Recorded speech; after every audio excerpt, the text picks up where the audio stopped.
قابل احترام برادران اسلام،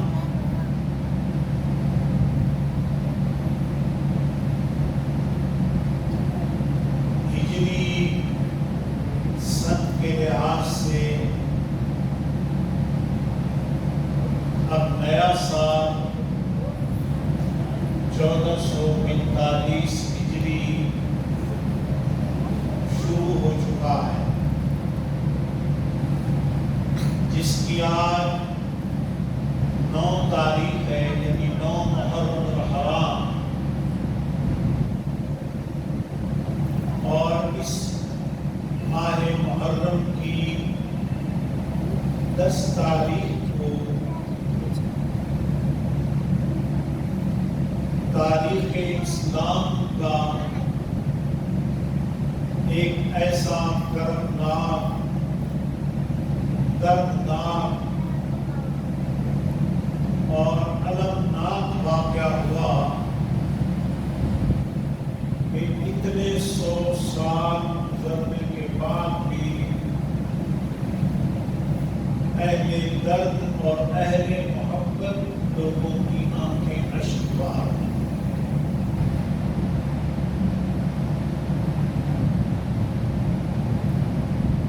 اور وہ واقعہ اس نام سے معروف ہے،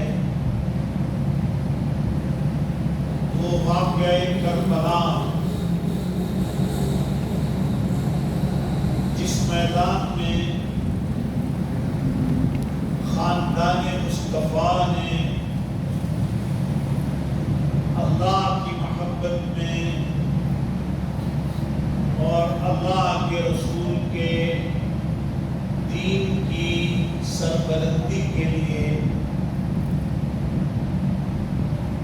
اور قرآن کی اشاعت کے لیے، دین مبین کے قوام کے لیے، اسے مضبوط کرنے کے لیے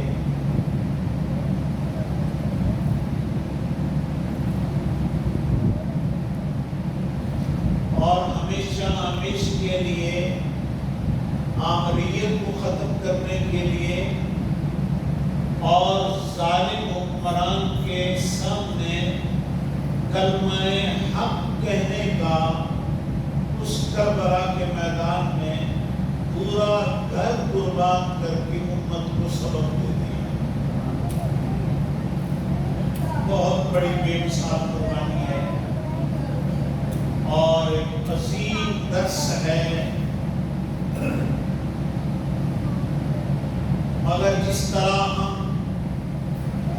اس مادیت پرست دور میں عبادات سے، اعمال سے، تقویٰ سے غافل ہیں، اسی طرح ہم اس بہت بڑی عظیم قربانی کے مقصد سے بھی غافل ہیں۔ اس مقصد کا بتائیں یہ چونکہ ہمارا عجمی ملک ہے، ہندو پاک، اور اب ہمارا اسلامی ملک پاکستان، چونکہ ہماری زبان عربی نہیں ہے، ہم عجمی لوگ ہیں اور غیر مسلم اقوام کی تہذیب میں ہم لوگ بدے رہے ہیں اور غلام رہے ہیں، اور اب یہ اتنے سال آزادی کے باوجود بھی ہمارے ذہن، ہماری طبیعتیں اور ہماری عادتیں، ہمارے رسم و رواج، وہ آج تک ہم غلامانہ سوچ کے حامل ہیں، اس سے ہم آزاد نہیں ہو سکے۔ وہ جو عربی کلچر ہے یا مدنی کلچر ہے یا محمدی تہذیب ہے، جس کو اتنے 100 سال ہو گئے، جس کے لیے بے پناہ قربانیاں ہوئی، اس کا ہمیں پتہ نہیں، ہمیں خبر نہیں۔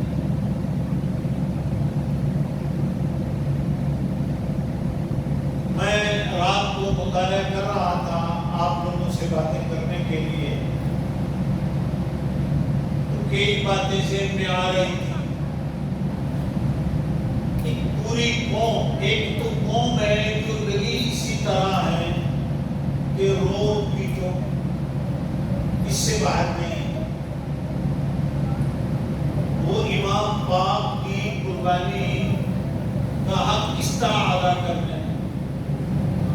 اس طرح کرو، آپ دعائی کرو، شور شرابہ کرو، ماتم وغیرہ کرو، تو گویا تم نے امام کا حق ادا کرنا. اور جو میری قوم ہے وہ بھی اتنی بڑی علمی تحقیقی دور کے آنے کے باوجود دوڑا جات کی نظم سے باہر نہیں نکل سکتے. ان کو بھی اگر ہم جاتے ہیں باہر، لوگوں میں کہتے ہیں شہادت سناؤ، ہم شہادت سناتے ہیں، میرے دوسرے دوڑا پڑے ہی کوئی تھوڑا ہی نہیں پڑا.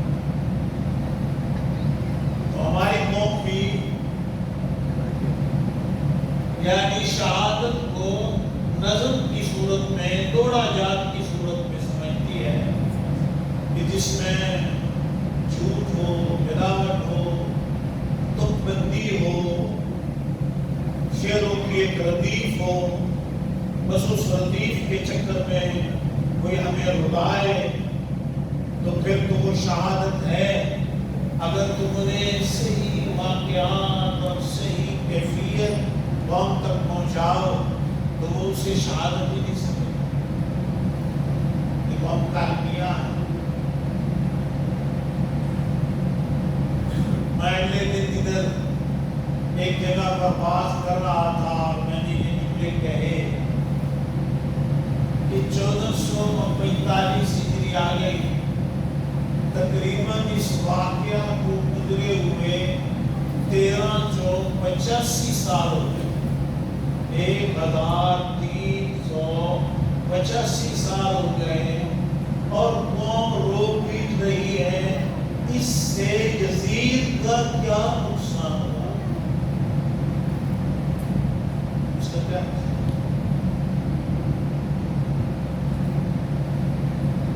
مخالف کا آپ نے کیا نقصان؟ بلکہ اگر وہ یزیدی قوتیں وہ تو یہ خوش ہوتی ہوگی کہ ای ہو جا کھڑا کے دار بندہ ماریا، ای ہو جا بندہ نندہ قتل کیتا، ای ہو جا بندہ نندہ شہید کیتا ہے، نندے ماریا ہے.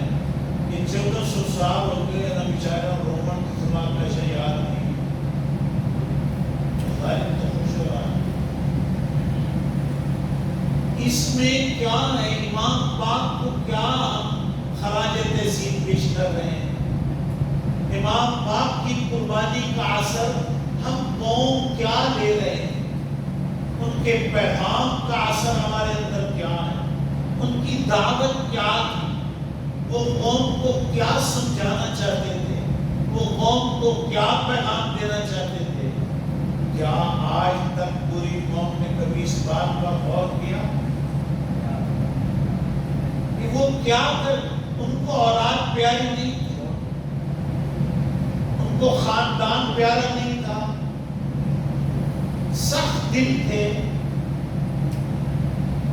ضدی انسان تھے کہ وہ ضد کے اندر یہ سارا کام کر گئے. تو پھر وہ میرے نبی پاک کا یہ کہنا کہ حسین منی وانا من الحسین، کہ حسین مجھ سے ہے اور میں حسین سے ہوں، وہ کدھر گیا؟ اگر وہ شخص ضد پر اڑ گیا تو اللہ کے نبی تو ایسے نہیں تھے. اللہ کے نبی تو نرم مزاج تھے. اللہ کے نبی ضدی ہوتے ہی نہیں ہیں. کئی واقعات ایسے آئے، اللہ کے نبی حالات کے مطابق اللہ کی دی ہوئی تعلیم کے مطابق فیصلہ کرتے ہیں اور قوموں کو بچا لیتے ہیں. یہ شک کفر کا مقابلہ کیا، شرک کا مقابلہ کیا، دشمنوں کا مقابلہ کیا، اسلام کا پرچم لہرایا، لیکن کیا یہ تصور کر لے کی خاطر یہ جنگ لڑ رہے تھے، اتنا بڑا گھر قربان کر رہے تھے، نہ ہم بیان کرتے ہیں نہ دوسرا کوئی بیان کرتا ہے، تو پھر امام کا پیغام پہنچائے گا کون؟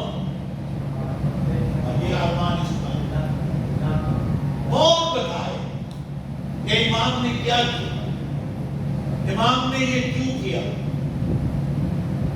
چلو اس پر بھی ایک اور جملہ آپ لوگوں تک پہنچاتے ہیں۔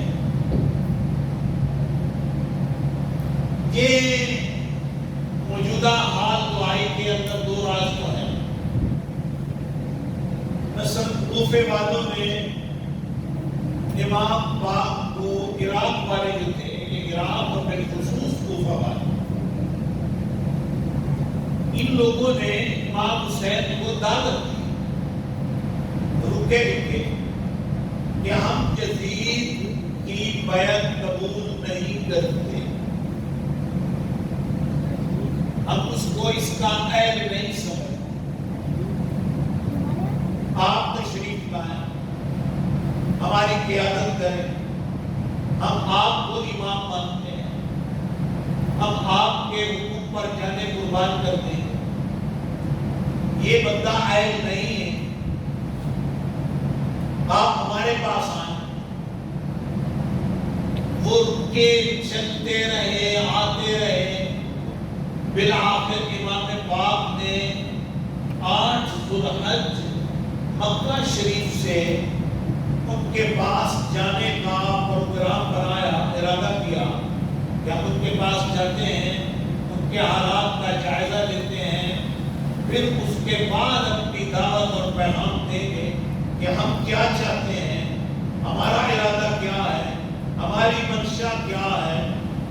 مگر راستے میں روک لیے گئے، ان کے جو گورنر تھے، عامل تھے، وہ بدل دیے گئے، ان لوگوں نے ان کو قید میں لے لیا، جب وہ قید میں آ گئے ان کو پکڑ لیا گیا بڑوں کو اور کہا کہ حسین کی جو آپ نے دعوت دی ہے اس سے دستبردار ہو جاؤ، نہیں تو جان سے مار دیں گے، قتل کر دیں گے۔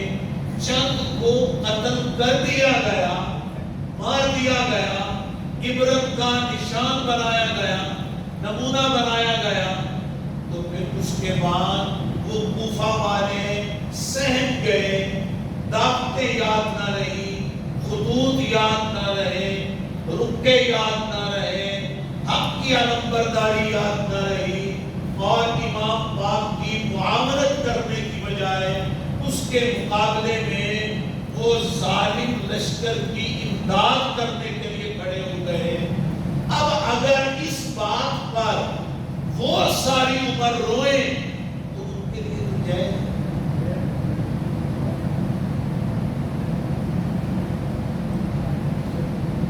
وہ تو روئیں اس بات پر کہ ہم نے امام کا ساتھ نہیں دیا، ہم نے حق کا ساتھ نہ دیا، بلا کر دھوکہ دیا، دعوت دی اور مکر گئے، حدود سے مکر گئے۔ اب ان کے انجام پر ان کا رونا تو بنتا ہے کہ وہ روئیں، لیکن یہ پوری دنیا جس کام میں لگی کھڑی ہے، کیا یہ پورے مسلمانوں کا؟ دیکھو یہ ہمارا جو پاکستان، ہمارے پاس تو امام پاک آئے نہیں، ہم نے تو امام پاک کا انکار نہیں کیا، ہم تو امام پاک کے، یعنی جب وہ ہمارے پاس پیغام آیا، اس علاقے میں جب پیغام آیا، اور جتنے آئے سید بادشاہ آئے، معین الدین اجمیری آیا تو سید بادشاہ آ گیا، یہ بابا داتا گنج بخش علی اجمیری آیا تو سید بادشاہ آ گیا، کراچی میں آ گیا تو سید عبداللہ شاہ آ گیا، اس طرح پھر ان کی آگے اولاد آئی، ان کے خاندان کا جو بھی فرد آیا ہم نے تو ان کو سر آنکھوں پر بٹھایا، تو ہمارا تو اس میں کوئی قصور نہیں، ہم تو آل محمد کے آج بھی نوکر ہیں، کل بھی نوکر تھے، دنیا پر جب تک جیئیں گے خادم بن کر رہیں گے اور دعا مانگتے رہیں گے کہ یا اللہ قیامت کے دن بھی گھر میں کھڑا کرنا تو حسین کے لشکر میں کھڑا کرنا، تو ہمارا کیا کرنا؟ ہم لوگ جو ہیں ایسا کیوں کرتے ہیں؟ یہ باہر خجالت کیوں ہے؟ یہ یعنی صرف رونا دھونا کیوں ہے؟ کیا اسلام کے اندر صرف ایک شہادت ہوئی ہے کہ جس کی وجہ سے پوری قوم ساری عمر روتی رہے گی؟ اس کا پیغام نہیں بتائے کہ امام حسین نے قربانی کیوں دی، جس کے لیے قربانی دی، اگر وہ کام ہم کرنے لگ جائیں تو ہمیں رونے دھونے کی کیا ضرورت ہے؟ اور امام کی تو روح خوش ہوگی۔ دوسرا میں سمجھتا ہوں کہ اگر کوئی روئے تو یزیدی کون روئے؟ میری سمجھ۔ دوسرا کوئی روئے پیٹے ماتم کرے تو وہ قوم ہے جنہوں نے اس ہستی کا خیال تک نہ کیا۔ میں ایک تاریخی جملہ دہرانا چاہتا ہوں۔ امام پاک نے 9 محرم کو اور 10 محرم کو خطبہ دیا۔ 9 محرم کا آپ کا خطبہ معروف نہیں، مشہور نہیں، زمانے میں مشہور نہیں، ٹھیک ہے، لیکن آپ نے 9 محرم کو بھی خطبہ دیا اور پھر 10 محرم کو بھی دیا۔ 9 محرم کے خطبے میں آپ کا جو خلاصہ ہے وہ یہ ہے کہ آپ نے ان ظالموں سے کہا کہ لوگوں جلدی نہ کرو، سوچو، غور کرو کہ تم کیا کر رہے ہو، اور یہ بھی دیکھو کہ میں کون ہوں۔ یہ اس کا خلاصہ ہے۔ آپ اس کو سنوں گا جس میں آپ نے یہ الفاظ بھی کہے کہ جب سے ہوئی سنبھالی ہے آج تک میری زبان سے جھوٹ نہیں۔ آپ نے کہا آج تک میں نے کسی کو ستایا نہیں، آج تک میں نے زبان سے کسی پر کوئی سخت سست الفاظ استعمال نہیں کیے، یعنی گالی گلوچ نہیں نکالا میں۔ آج تک میں نے کسی کا حق نہیں مارا اور کسی کو ناحق قتل نہیں کیا، اور تم لوگ مجھے بلا کر میرا استقبال تلواروں سے کر رہے ہیں، نیزوں اور بھالوں سے کر رہے ہیں۔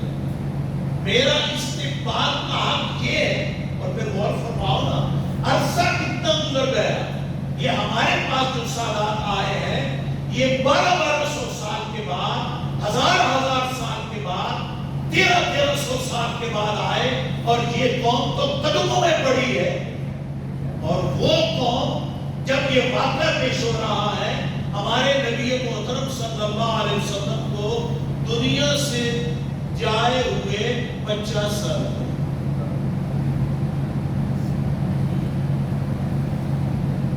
حضور نبی کریم صلی اللہ علیہ وسلم کے وصال کو ابھی 50 سال گزرے ہیں۔ ابھی آپ کی اولادیں موجود، پوتے موجود، یہی پوتے تھے آپ کے، دوتے موجود، آپ کا خاندان موجود، رشتہ دار موجود، صحابہ موجود، پورا نقشہ موجود ہے، اور لوگوں نے امام پاک کا استقبال جو ہے وہ تلواروں سے، نیزوں سے، بھالوں سے ہو رہا ہے۔ آپ نے فرمایا، جملہ آیا تھا، فرمایا غور کرو تمہارے سامنے کون کھڑا ہے؟ اس ماں کا بیٹا کھڑا ہے جس کو نبی کہتا ہے الفاطمہ تو بضعۃ منی، یہ فاطمہ میرے جسم کا حصہ ہے۔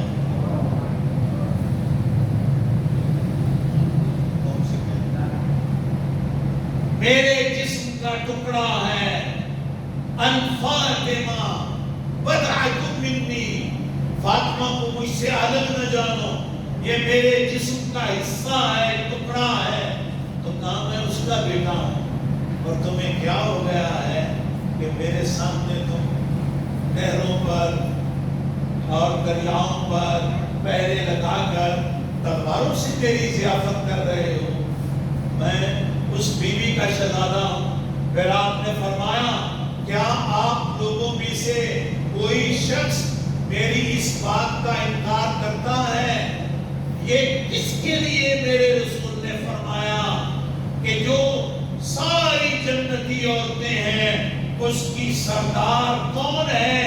اور لوگوں غور کرو، فرمایا جنت کی تمام عورتوں کی جو سردار ہے وہ میری ماں ہے، میری ماں، وہ میری ماں ہے جس کا تم استقبال کر رہے ہو، اور کس طرح استقبال کر رہے ہو۔ جب آپ نے ایسی باتیں کی تو قوم کے سب جھکے، مگر کوئی شخص ہٹنے کے لیے تیار نہ ہوا تو امام پاک نے ایسے الفاظ استعمال کیے، کہا آپ کو ایک دن اور رات دیتا ہوں، سوچو غور کرو، اور آپ مجھے ایک دن اور رات دے دیں تاکہ میں جی بھر کر رب کی عبادت کروں۔ تو فیصلہ کر چکے، اپنے بارے میں فرمایا کہ مجھے ایک رات دے دو، ایک دن دے دو، چونکہ 9 محرم کو جنگ کے تازیانے بچ چکے تھے۔ عمرو بن سعد، شمر، خولی، ثنا، یہ اپنے لشکر تیار کر کے آپ کے مقابلے میں آ گئے، اور مبارزت کرنا یعنی طلب کرنا کہ کوئی ہے ہمارے مقابلے میں آئے، اس طرح کی دعوت دینے لگ گئے۔ مگر امام لباس پہنا عربی، پٹکا سجایا، قرآن ہاتھ میں لیا اور لوگوں کے سامنے چلے گئے، اور غور کرو تم ہو کی گیا ہے، یہ ہماری بولی میں ہے، تو تم کی ہو گیا ہے، جس کو تم قتل کر رہے ہیں، میں نے کوئی بتا مارا ہے، میں نے کسی کا نقصان کیا ہے جس کے بدلے میں تم مجھے قتل کر رہے ہو؟ کیا ہوا ہے تمہیں؟ جب یہ بار بار کہا کہ میرا باپ کون ہے، غور کرو، فرمایا میرے باپ کے لیے کیا آپ نے نہیں سنا یا آپ کو نہیں معلوم کہ اللہ کے رسول نے ہاتھ پکڑ کر فرمایا اپنے حج کے موقع پر کہ لوگوں من کنت مولا فہذا، آپ کا ہاتھ پکڑا، دھڑک، پہلے اپنی بات من کنت مولا، پھر ہاتھ پکڑا، فہذا علی مولا، جس کا میں مولا ہوں علی بھی اس کا مولا۔ یہاں اکثر ہمارے دوست اپنی ذوق کا معنی کرتے ہیں، مگر جو اس کا صحیح معنی اس وقت بنتا ہے، عام ذوق کا معنی لوگ یہ سمجھتے ہیں کہ جس کا میں سردار ہوں علی بھی اس کا سردار ہے، یہ معنی یہاں مناسب نہیں ہے۔ یہ ہمارے لوگوں کا ذوق، ہم کیا کہہ سکتے ہیں؟ حضور جس کے سردار، علی جس کے سردار، حضور تو سارے نبیوں کے سردار ہیں۔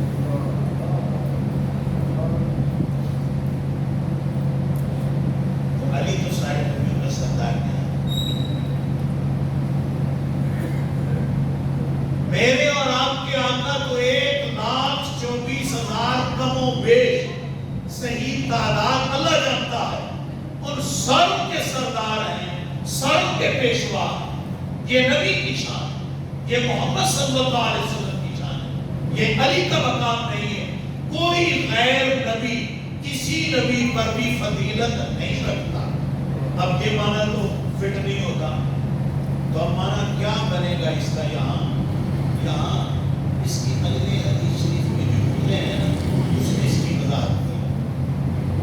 اگلے حدیث شریف میں اس کے جملے یہ ہیں، اللہم والی من والا، اللہم والی من والا، اے اللہ، علی ہاتھ میں پڑے، اے اللہ، اللہم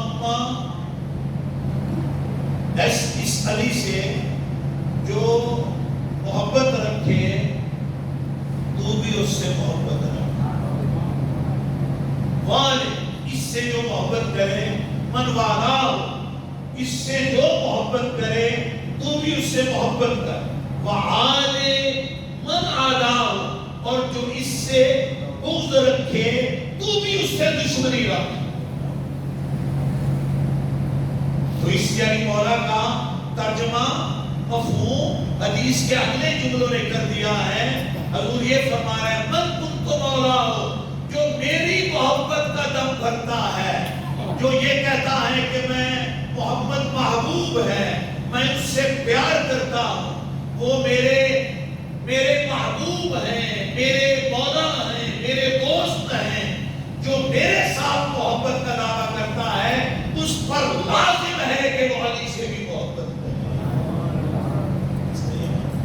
اس کا حقیقی اور صحیح معنی یہ بتا، جس پر یعنی قرآن بھی اور حدیث شاید بلکہ یہاں قرآنی آیت کے حضور نبی کریم صلی اللہ علیہ وسلم نے پہلے قول فرمائی.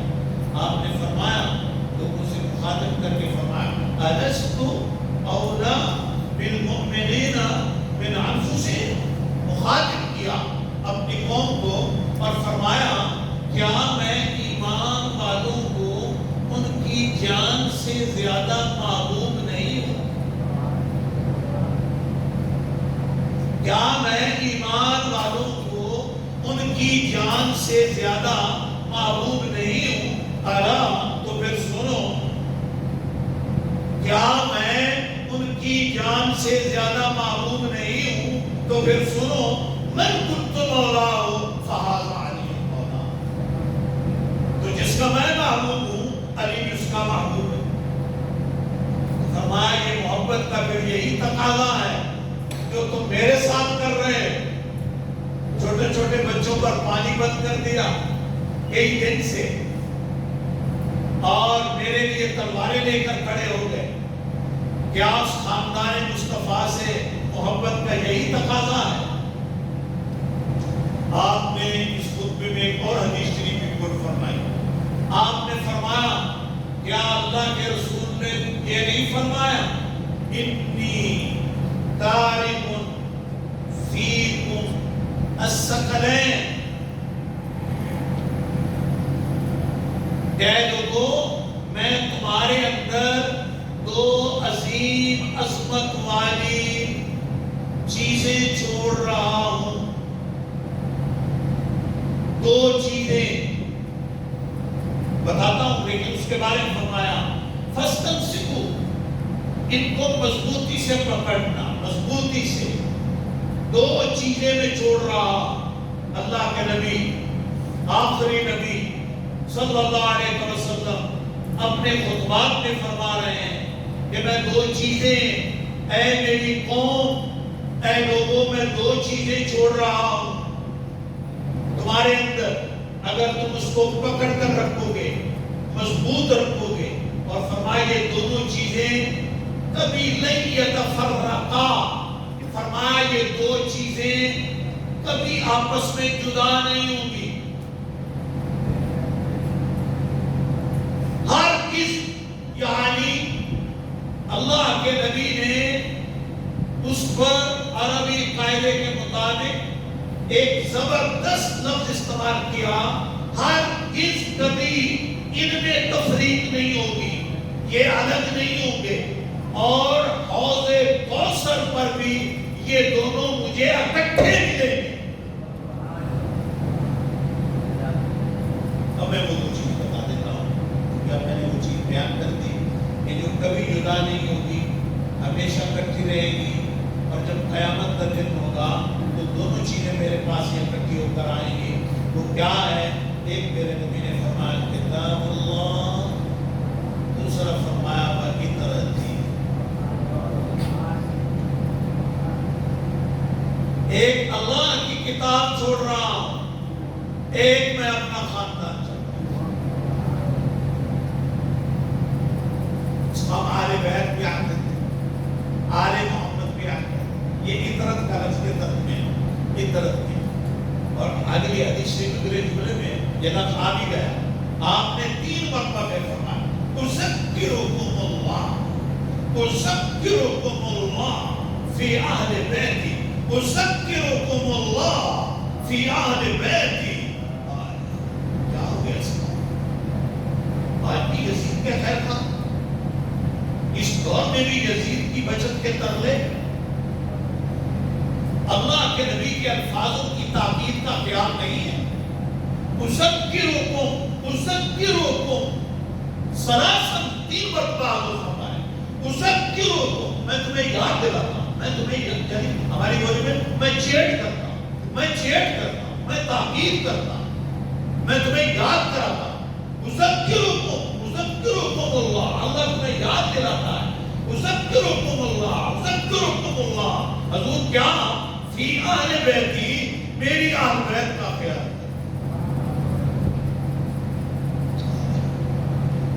میری اہل بیت کا خیال کر، میری اہل بیت کا خیال کر. ایک قرآن کا خیال کر اور ایک میری اہل بیت کا خیال کر. اور کہوں ایک قرآن سے محبت کرنا، ایک میری آل سے محبت کرنا. اور کہوں کبھی قرآن کا دامن نہ چھوڑنا اور کبھی اہل بیت کا دامن نہ چھوڑنا. یہ خدا کا فضل ہے کہ اللہ تعالیٰ نے ہمیں ایسی جماعت میں رکھا ہے. یہ ہمارے والدین کا ہم پر احسان ہے، یہ ہمارے اساتذہ کا ہم پر احسان ہے، یہ ہمارے مشائخ کا ہم پر احسان ہے کہ ہمیں ایسی لائن دی ہے، ہمیں ایسا راستہ بتایا ہے، ایک ایسی جماعت کا ہمیں فرق بنایا ہے جسے جماعت اہل سنت کہتے ہیں. اور اس راستے پر ہم چل رہے ہیں، 1000 گناہگار سے بھی، 1000 خطاکار سے بھی، لیکن یہ دونوں باتیں نہ ہم کبھی قرآن چھوڑ سکتے ہیں نہ کبھی اہل بیت چھوڑ نہیں چھوڑ. ہمارا تعلق ہمیشہ قرآن سے. ہم تو مرنے کے بعد بھی قرآن پڑھتے، ہم تو قبر پر بھی قرآن پڑھتے، ہم مرنے سے پہلے قرآن پڑھتے. دیکھو اکثر کیا ہوتا ہے حافظ صاحب، اکثر ہوتا ہے کہ یعنی تکلیف ہو رہی ہے میت کو، مولانا صاحب آؤ، یا کوئی گھر کا اچھا فرد بیٹا سورہ یاسین پڑھو، ٹھیک ہو گیا. اب وہ فوت ہو گیا تو قبر پر قرآن پڑھتے ہیں. وہ چلے گئے، عمریں گزر گئی، پھر گھر میں بیٹھ کر قرآن پڑھتے ہیں. تو ہم نے تو قرآن کو نہیں چھوڑا، اس کو چھوڑا نہیں. جو حضور نے فرمایا کہ ایک میں تمہیں اللہ کی کتاب دے رہا ہوں، کتاب اللہ، اور دوسری وحی طرح تھی، یہ دونوں اکٹھے رہیں گے. اور یہ بھی یاد رکھو بھائیو، اللہ کی کتاب کی سمجھ آئے گی تو آل محمد سے سمجھ، اور آل محمد کی سمجھ آئے گی تو قرآن سے سمجھ. ایسا نہیں ہوگا کہ قرآن کے پاس آل محمد کا تذکرہ نہ ہو یا آل محمد کے پاس قرآن نہ ہو. ایسا نہیں، یہ دونوں لازم مطلوب تھی. اللہ نے دونوں کو میرے نبی کریم صلی اللہ علیہ وسلم نے فرمایا جوڑ کر رکھا ہے اور ان کو مضبوطی سے رکھا. اب جہاں ہم نے مضبوطی کرنی تھی وہاں کیا ہو رہا ہے؟ خاندان مصطفیٰ کی شہزادے ہیں، دھوکہ دیا جا رہا ہے.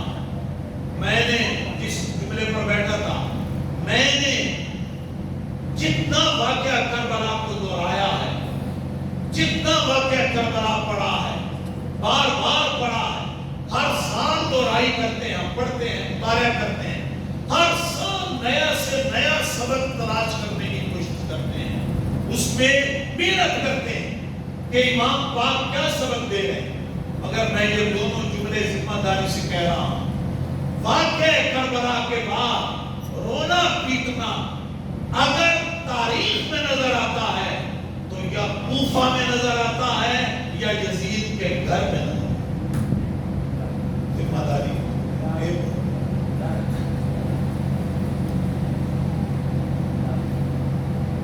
کوفہ والے روئے پیٹے جب سیدہ زینب کو بازاروں میں چلتا دی. یہ بیوی تو وہی جوان ہوئی. آپ نے حضرت مولا علی کرم اللہ وجہ الکریم کی جو دوران خلافت ہے تقریباً 5 سال کا، آپ تو کوفہ کے اندر رہے ہیں. یہ سارے شہزادگان جو ہیں کوفہ کے اندر رہے ہیں. یہ امام حسن، امام حسین اور جناب سیدہ زینب، آپ کی بہن سیدہ فاطمہ، یہ تو وہاں کوفہ کے اندر رہے ہیں. تو کوفے والے جانتے تھے یہ کس ماں کی بیٹی، یہ کس شیر دل انسان کی بیٹی، اور ان کی عظمت کیا ہے.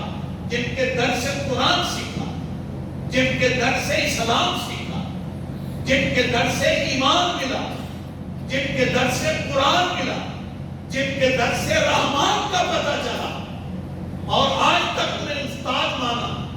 اور تھوڑا سا عرصہ گزرنے کے بعد پھر حالات یہ ہوئے کہ وہی خاتون جس کی عزت کرنی تھی، وہ کربلا کی قیدی بن کر، ان کو قیدی بنا کر، عورتوں کو قیدی بنا کر، باپ پیادہ یعنی پاؤں میں جوڑے تک نہیں پہننے دیے گئے، پیدل چلنے والی بی بی پورے قافلے کی قیادت کرتے ہوئے، زین العابدین جس کے ہاتھ بندھے ہوئے زنجیروں میں جکڑا ہوا، یہ پھوپھی اور یہ یعنی بھتیجا، یہ دونوں پورے قافلے کے آگے چل رہے ہیں. اب جو کوفے والوں نے یہ منظر دیکھا تو اب روئے پیٹے. میں نے تاریخ میں پڑھا تو وہ روئے اور پیٹے. یا جب دمشق کے اندر یہی بیٹی گرجی اور اس نے کہا کہ تو گمان کر رہا ہے کہ ہمیشہ تیرا نام رہے گا یا تیرا تذکرہ رہے گا، تو چند دن کی حکومت لے کر بیٹھا ہے، لیکن یاد رکھ جس جوان کو تو نے شہید کیا ہے اس کا ذکر اور اس کے نانے کا ذکر، یہ دنیا ختم ہو جائے گی پھر بھی ذکر رہے گا تو حسین کا رہے گا اور حسین کے نانا کا رہے گا. ایسا ہوا دنیا نہ رہے گی، دنیا نہ رہے گی مگر اسلام رہے گا. دنیا نہ رہے گی مگر اسلام رہے گا. حسین بہرحال تیرا نام رہے گا. یا حسین بہرحال تیرا نام رہے گا. اس وقت اس یزید کی بھی اس دمشق کے دربار وہ اندر سے باہر نکل آیا اور اس نے کہا کیا اس رسول اللہ کی نواسی سے یزید تو ایسی گفتگو کرے گا، اس سے مقابلہ کرے؟ کیا ہو گیا؟ کیا تو نے پایا؟ کیا تو نے حاصل کیا؟ اور پھر اس عورت نے اندر جا کر اس صدمے میں کہ میرے خامد نے کیا ظلم کیا، یا یہ ٹکا جو ہم پر لگ گیا اب قیامت تک یہ دھلنے والا نہیں ہے، اس نے خواتین سے ماتم کروایا، یہ روئی پیٹی. میں جس نتیجے پر پہنچا یا دھوکے والے روئے پیٹے یا ظالم روئے پیٹے.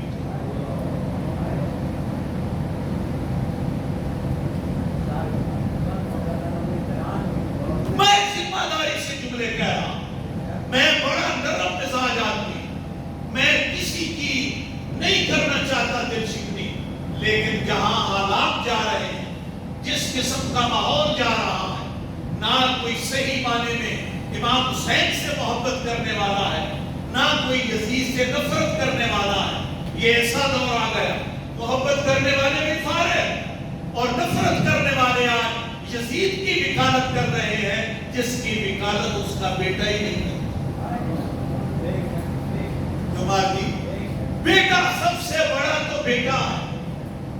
میں تاریخ کے الفاظ ہے کیا کروں میں، ایک تو گھڑیاں یہ جمعے والی اجازت نہیں دیتی، میرا موڈ بنا ہے کہ تمہیں میں ذکر حسین کی اہم باتیں سناؤں، ادھر گھڑی رکنے لگ جاتی ہے، آپ لوگوں کی مجبوری ہے.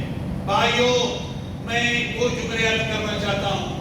آج کی اس گفتگو میں دونوں مووی خاندان کی بات کرتا ہوں. اس یزید کا بیٹا تھا معاویہ، اس کے باپ کا نام بھی معاویہ جو صحابی رسول ہے. ٹھیک ہے. اس کے یزید نے اپنے بڑے بیٹے کا نام، اس سے وہ چھوٹا تھا، خالد، پھر وہ خالد بنا. یہ بڑا تھا معاویہ. اس نے اپنے بیٹے کا نام معاویہ رکھا اور اس کو ولی عہد بنایا، مگر وہ کبھی نہ آیا. اس کے یہ یزید کا انجام 3 سال 7 مہینے تقریباً رہا. 3 سال 7 مہینے کے بعد بعض نے کہا کہ پیٹ کے کولج میں اتنا شدید درد ہوا کہ پانی مانگتا مانگتا مر گیا اور کوئی اس کے پاس سننے والا بھی نہیں. دوسری روایت میں نشے کی حالت میں بندروں کا شکار کرنے کے لیے نکلا.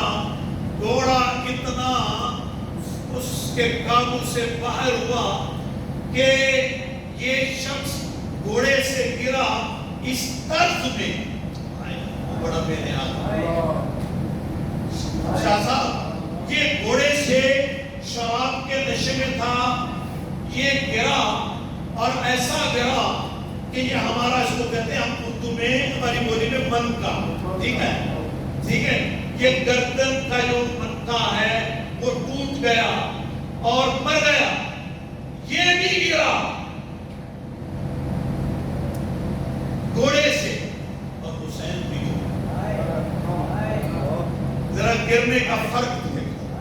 وہ گرا، نواسہ رسول بھی گھوڑے سے گرا مگر اتنی ہوش مندی سے گرا کہ آخری وقت بھی ظالم کو روک کر کہا کہ رکو، ٹھہرو، پہلے حسین کو سجدہ شکر ادا کرو کہ میں کامیاب ہوں.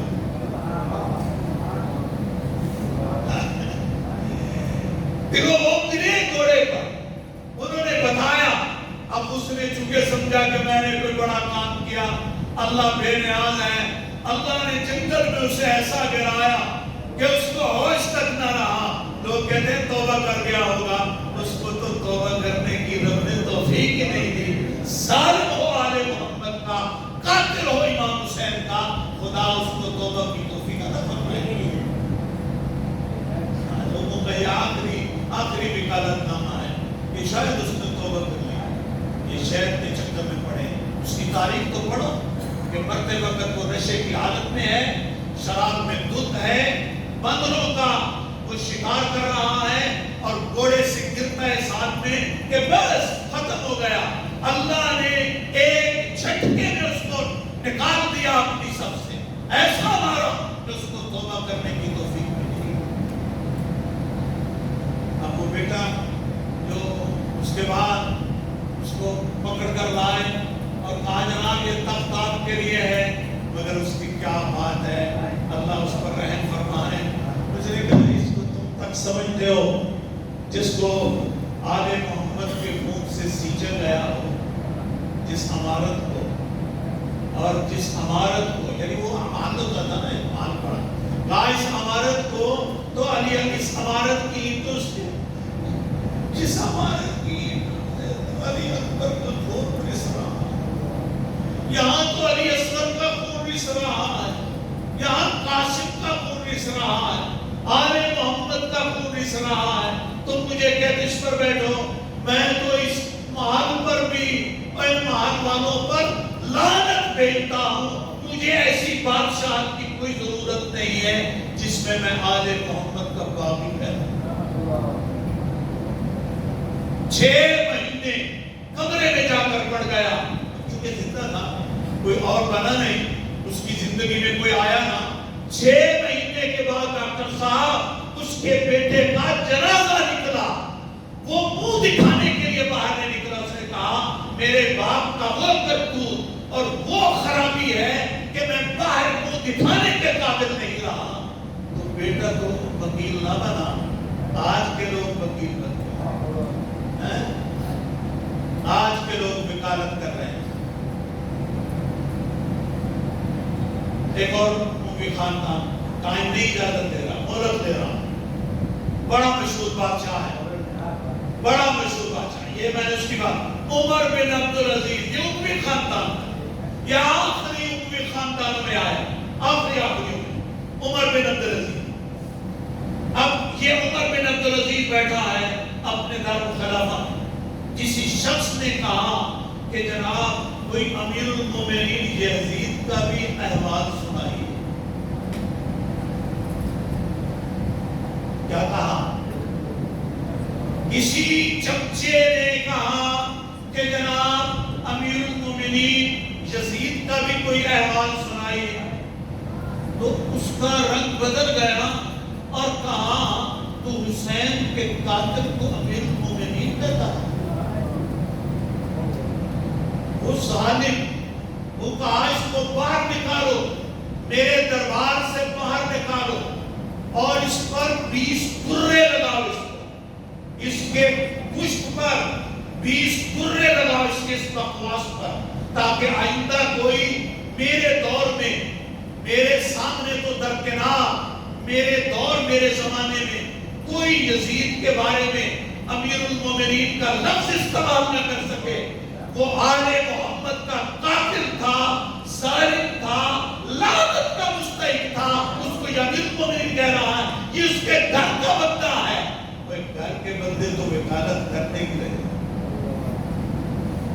یہ کیسی قوم آ گئی، یہ کیسے پڑھاکو آ گئے، یہ کیسے آپ مدرسے سے لوگ آ گئے پڑھ کر آ گئے کہ یزید کی وکالت کر رہے ہیں. اس نے اشارہ ابن زیاد نے کر دیا، اس نے نہیں کہا ابن زیاد نے کر دیا، شاید اس نے توبہ کر لی ہو، شاید ایسا کر لیا. حد نہیں ہے. قیامت والے دن یہ یزید کے نانے نے شفاعت کرنی ہے یا حسین کے نانے نے شفاعت کرنی؟ عبرت پکڑو. اب میں یہ محترم جناب مولانا حافظ صفت اللہ صاحب، مولانا صفت اللہ صاحب، انہوں نے آتے ہوئے فرمایا کہ مقصد کیا تھا امام پاک کی قربانی کا. تو یہ بڑا لمبا مضمون تھا، میں نے اس کا کچھ عنوان باندھا. میں آپ سے پوچھتا ہوں یعنی کہ امام حسین نے کربلا کے اندر اپنی زندگی کا آخری عمل کون سا کیا؟ اگر پتہ ہے تو سارے بولو، نہیں پتہ تو چھٹی چھٹی ہے، کوئی نہیں.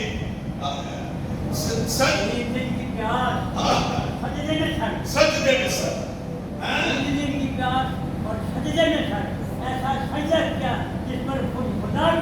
سبحان اللہ. یعنی اب غور فرماؤ، وہ پیاسا شخص اور تیمم کر کے نماز پڑھنے والا شخص اور زخمی لہولہان شخص اور جس کے سامنے 72 رفقائے کار کے جسمہائے مقدس پڑے ہوں اور ان میں 6 مہینے کے معصوم کا لاشا بھی پڑا ہو، جوان اکبر اور قاسم اور محمد بھی پڑے ہوں. اتنا بڑا زخمی آدمی، اتنا بڑا یعنی دکھی آدمی میدان کارزار میں، لیکن جب آخری وقت آتا ہے تو ایسا شخص بھی ظالموں کو روک کر اور گرتے ہوئے، میں نے ایک روایت پڑھی، میں آپ کو ذوق دینا چاہتا ہوں. جب آپ گرنے لگے، پتہ چل گیا کہ اب ظاہری اعضاء ساتھ نہیں دے رہے، تو گرتے ہوئے رب سے گفتگو کی، اللہ مجھے موقع ملا تو سجدہ کروں گا.